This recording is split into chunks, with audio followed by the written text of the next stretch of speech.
সুবর্ণচর, হাতিয়া, ফেনী থেকে ভাড়া করে রিক্সাওয়ালা শ্রমিক মজুরি আনি একটা প্রোগ্রাম করেছে, লোকাল কোন নেতা নাই। এই নাসির এই কমিটি দিয়ে পুরা নোয়াখালী জেলা ছাত্র দলকে ধ্বংস করে দিয়েছে। তারেক রহমানকে আমরা বলবো, আপনি আমাদের আগামীর অহংকার। এই কমিটিটা আপনি বর্তমানে দেখেন এবং সবার সাথে আপনি দরকার হলে আলোচনা করেন করে এই কমিটির অবস্থা আপনি দেখেন। আমরা তারেক রহমানের হস্তক্ষেপ কামনা করছি। উনি আগামীতে এখানে এমপি ইলেকশন করবে, এই জন্য উনার নিজস্ব ইখতিয়ার বাস্তবায়ন করার জন্য উনি আমাদের মতো ত্যাগী নেতাদেরকে বঞ্চিত করে একটা পকেট কমিটি দিয়েছে।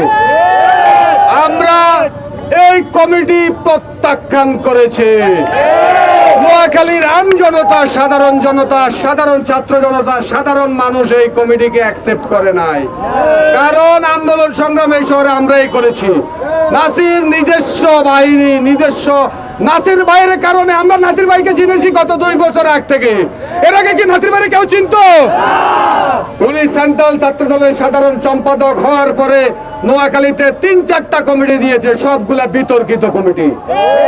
আজকে উনার কারণে আমাদের এই নোয়াখালী সদর 4 থেকে শুরু করে 6 আসনের এমপিদের মধ্যে একটা গ্রুপিং সৃষ্টি করে দিয়েছে নাসির। উনি জেলা বিএনপি, পৌরসভা বিএনপি, আমাদের সাবেক ছাত্ররা কারোর সাথে কোনো মতামত না নিয়ে উনি উনার পেটুয়া বাহিনী, অছাত্র কুছাত্র যাদের সার্টিফিকেট নাই তাদেরকে দিয়ে একটা কমিটি করে দিয়েছে। আমরা তীব্র নিন্দা জানাই এবং অচিরে এই কমিটি যদি উনি বিলুপ্ত না করে, আমরা আজকে 4র্থ দিনের মতো আমরা প্রতিবাদ করতেছি। আমাদের প্রতিবাদটা অত্যন্ত সুশৃঙ্খল হচ্ছে। আমরা যদি দ্রুত এই কমিটি বহিষ্কার না করে নতুন কমিটি না দেওয়া হয়, আমরা কিন্তু কঠোর থেকে কঠোর আন্দোলন দিতে বাধ্য হব। আমরা এখনো সুন্দরভাবে আমরা প্রতিবাদ করে যাচ্ছি। আমরা আপনাদের দৃষ্টি আকর্ষণ করে বলছি, এই নাসির এই কমিটি দিয়ে পুরা নোয়াখালী জেলা ছাত্র দলকে ধ্বংস করে দিয়েছে।